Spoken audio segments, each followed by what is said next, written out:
నమస్తే. ప్రస్తుతం మనతో పాటు క్రియేటివ్ డైరెక్టర్, అలాగే పొలిటికల్ అనలిస్ట్ గీతా కృష్ణ ఉన్నారు. ఆయనతో మాట్లాడదాం. నమస్తే సార్. అంటే పిఠాపురంలో వంగ గీత భారీ మెజారిటీతో గెలవబోతున్నారు అని చెప్పేసి ఒక సర్వే బయటకు వచ్చింది. ఆ సర్వే ఏంటంటే కులాల వారిగా కూడా డీటెయిల్గా సర్వే చేశారు అని చెప్పేసి అంటున్నారు. అయితే ఎంతవరకు నిజమై ఉండొచ్చు? అంటే ఇప్పుడు ఇక్కడ పవన్ కళ్యాణ్ ఇమేజ్ ఏం పనికిరాదు అనుకోవచ్చా? అలాగేం కాదు కానీ ఈసారి యాక్చువల్గా భీమవరంలోనూ అండ్ గాజువాక విశాఖపట్నంలో ఏరియా గాజువాకలో నిలబెట్టిపోయినసారి ఆయన ఓడిపోయాడు కదా, స్వల్ప దాంట్లో ఓడిపోయాడు యాక్చువల్గా. ఈసారి పిఠాపురంలో యాక్చువల్ కాపుల ఓట్లు ఎక్కువ ఉన్నా కూడా అక్కడ వరమనే ఒక మంచి ఇంకొక అతను ఉన్నాడు, ఫిట్టింగ్ మాస్టర్ అతను తెలుగుదేశం. ఆ తెలుగుదేశం వాళ్ళు కూడా పోయినసారి ఒక్కొక్క ఇండిపెండెంట్గా నిలబడి గెలిచాడు. అంటే ఎంత పవర్ఫుల్ అతను, కాపుల ఏరియా ఇది.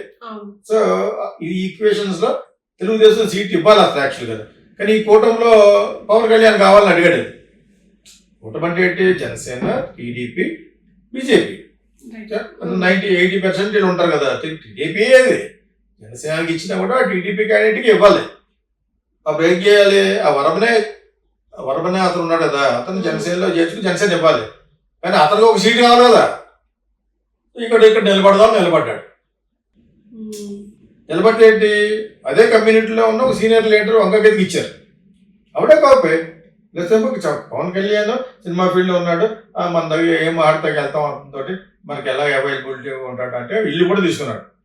అది ఎన్ని ఏమంటే సినిమా వాళ్ళు ఎన్ని అమ్ముతాం వాళ్ళ అన్నయ్యనే సరే వాళ్ళ రికార్డు జగన్ వాళ్ళ దాని నుంచి మనం గెలిచిపోతామని ఎక్స్పెక్టేషన్ ఎక్కువ చెప్పొద్దని ఒక స్టాండింగ్ ఇన్స్ట్రక్షన్ ఇచ్చిన మూలనే కూడా అన్ని వీళ్ళందరూ కూడా మాట్లాడలేదు. ఓకే, కొంత అనుమానమైన సీట్లు కూడా అవి గన్నవరం ఇవన్నీ కూడా వాళ్ళ గన్నవరంలో వంశీ కూడా వేరే ఊరు వెళ్ళిపోవడం ఇవన్నీ కూడా ఎందుకు జరిగినాయి అనేది తర్వాత తెలుస్తుంది. వాళ్ళు నిజంగా ఓడిపోయినందుకు వెళ్ళారా, వేరే దానికి బిజినెస్ కోసం వెళ్ళారా, ట్రీట్మెంట్ కోసం వెళ్ళారా అని తర్వాత తెలుస్తుంది. ఇక్కడ వంగగీత ఈక్వేషన్ ఏంటంటే అతను భీమవరంలోనూ గాజువాకలో ఓడిపోయిన తర్వాత ఇక్కడ కాపులు ఈక్వేషన్ బాగుందని వచ్చాడు. కానీ ఇక్కడ వరమన్న అతను ఒక పెద్ద ప్రతిబంధకంగా ఉంటే అతను కూడా కన్విన్స్ చేసి ఆయన ఇంటికి వెళ్ళి ఇతను బాగా ప్రధేయపడ్డాడు. అంటే చంద్రబాబు నాయుడు గారు చెప్పారు, తెలుగుదేశం మనిషి అతను.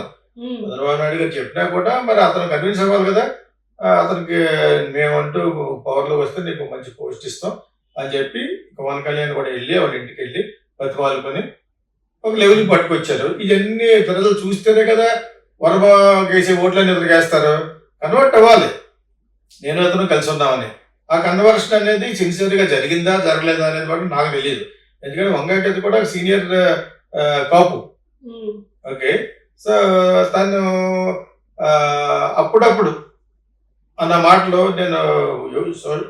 మాటలో దాన్ని కల్పించి పెట్టారు. ఇంక వంగగీత చేతులు ఎత్తేసినట్టే అడగొట్టాడు, ఉదాహరణలో పెట్టాడు.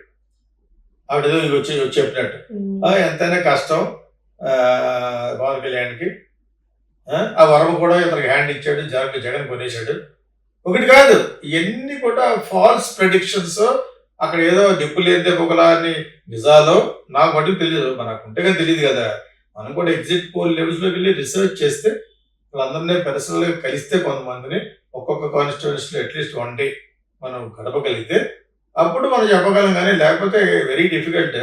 అది ఎంతైనా వర్మ అనేవాడు ప్లే చేసిన ప్లే కూడా కొంత ఉంటుంది. ఇప్పుడు అక్కడ ఓవరాల్ గా గెలిచిపోతున్నానని మన జగన్ చెప్పిన తర్వాత నాకు కొన్ని అనుమానాలు వస్తున్నాయి.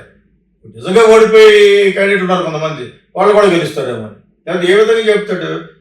ఇతను చెప్పిన 175 కాదు కానీ 150 కంటే ఎక్కువ వస్తాయని అర్థం ఏంటి? ఒక 20,000 మంది ఓడిపోతారు, 20,000 మంది ఏళ్ళు అయి ఉంటారు. ఎవరనేది కొంచెం సస్పెన్స్. కానీ అతను మెయిన్ ఫోకస్ ఎలా చేశాడు?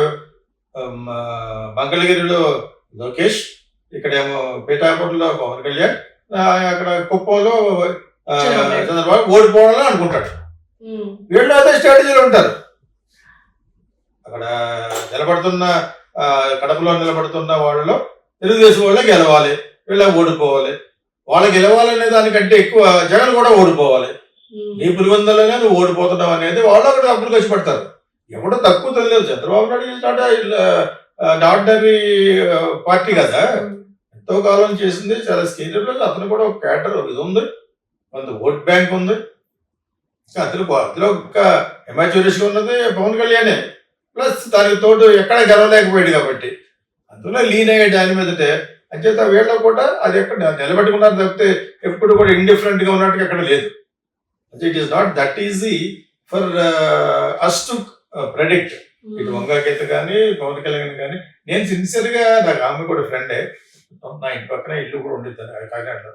బట్ పవన్ కళ్యాణ్ లాంటి వాళ్ళు కొంతమంది ఎందుకు గెలవాలనుకున్నానంటే, ఓవరాల్ గా పార్టీ ఓడిపోయినా కూడా ఎందుకు గెలవాలని ఉన్నానంటే, రేపు స్ట్రాంగ్ అపోజిషన్ గా మాట్లాడేవాడు ఉండాలి అసెంబ్లీలో. ఇక్కడ ఏంటి, సెంట్రల్ లో పార్లమెంట్ లో ఏంటి, అది లేనప్పుడు డెమోక్రసీ బతకదు. ఆ విధంగా గెలవాలని నేను యాక్చువల్గా సిన్సియర్గా కోరుకున్నాను ఈసారి. బికాజ్ ఎందుకో చాలా తప్పది. ఇన్నిసార్లు నిలబడి 10 సంవత్సరాల నుంచి పార్టీలో ఉంటూ ఎంత స్టార్ 100 కోట్లు తీసుకునే స్టార్గా ఉంటూ అది మరి ఈరోజు గెలవలేకపోతున్నాడంటే అతనికి ఎంత యాంటీ ఉందో, అతని ఫ్యామిలీ మీద ఎంత యాంటీ ఉందో.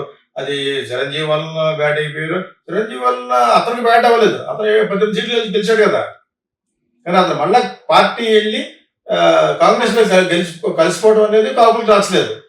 సెకండ్ లార్జెస్ట్ నచ్చని పాయింట్ ఏంటంటే, ఇతను చంద్రబాబు నాయుడు కూడా జాయిన్ అవ్వడం అనేది, అంత తక్కువ సీట్లు ఒప్పుకోవడం అనేది అస్సలు రుచించలేదు ఎవరికి, కాపులకి.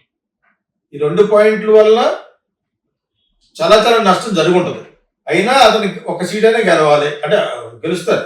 జనసేన ఒక 5-6 సీట్లు 7 సీట్లు గెలిచినా కూడా ఈ మాట ఎప్పుడు చెప్పాడు, చాగంటి హరిరామ్ జోగి, అంటే ఆయన హరిరామ్ జోగి ఉన్నారు కదా, ఆయన ఎప్పుడో చెప్పాడు.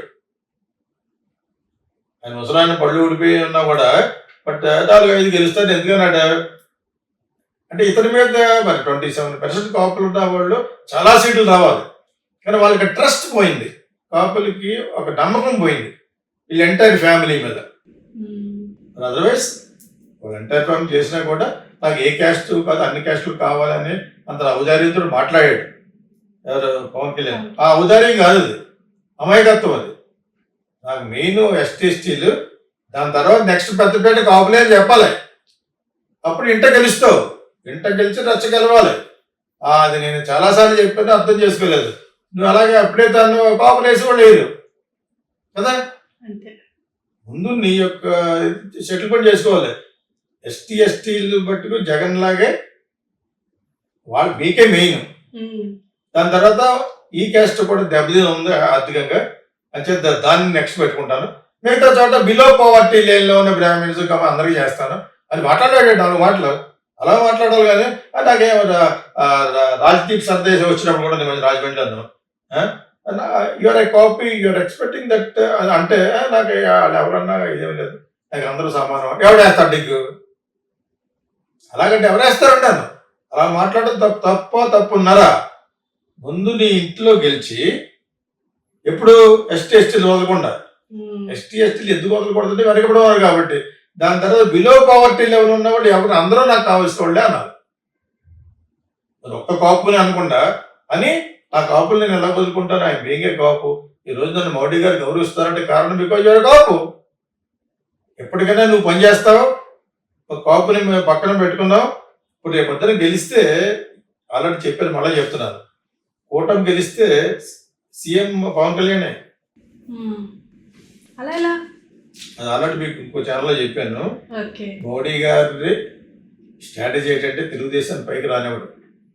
చంద్రబాబు నాయుడు అంటే ఇష్టం లేదు. ఇతను ఎందుకు పెట్టినా అంటే ఇవాళ కాపుని రేపైనా బీజేపీ కాపులు 27% లాగేసుకుందామని వాళ్ళని మనోడు సరిగ్గా మాట్లాడలేకపోయాడు. నాకు అన్ని క్యాస్టులు ఒకటే అనుకుంటా ఉండుంటే వాళ్ళ స్ట్రాటజీ కరెక్ట్ అయి ఉంటుంది. ఎప్పటికైనా కాపులు మనలో పెట్టుకుందామని మంచి ఉద్దేశంతో ఇతనికి పెద్దపేట వేస్తారు. ఎక్కడైనా ఒకవేళ గెలవకపోయినా ఇతను ఎమ్మెల్యేకి వస్తే అది ఇంకోళ్ళకి ఇచ్చేసి ఇతనికి వేరే లెవెల్లో రాజ్యసభ సీట్ ఇచ్చి అక్కడ మినిస్టర్ ఇస్తారు వాళ్ళు వస్తే పవర్లో. ఎందుకంటే ఇతను అలా పెట్టుకుంటారు. ఇక్కడ మీటింగ్ ఆంధ్రప్రదేశ్లో వస్తే 1,00,000 మంది రావాలంటే ఇతను ఉంటేనే బెటర్. ఓట్లు వేసిన అయిపోయినాను. అంత పెద్ద క్రౌడ్ పుల్లరు దైవికంగా వచ్చింది, ఎలా వచ్చిందో కానీ పవన్ కళ్యాణ్కి వచ్చింది. అతను ఫేట్ అది అర్థమైనప్పుడు ఆ విధంగా తెలుగుదేశానికి ముందు ఎవరు ఇతనికి ఇచ్చి దాని తర్వాత డివైడెడ్ రూల్ చేస్తారు, విభజించి ఫలిస్తారు. అదే దాని తర్వాత కావాలంటే ఇస్తా ఉంటారు. లేదు వయసు అయిపోయింది కాబట్టి ముందు నాకే ఉన్నాను అన్నాడు అనుకో చూడాలి.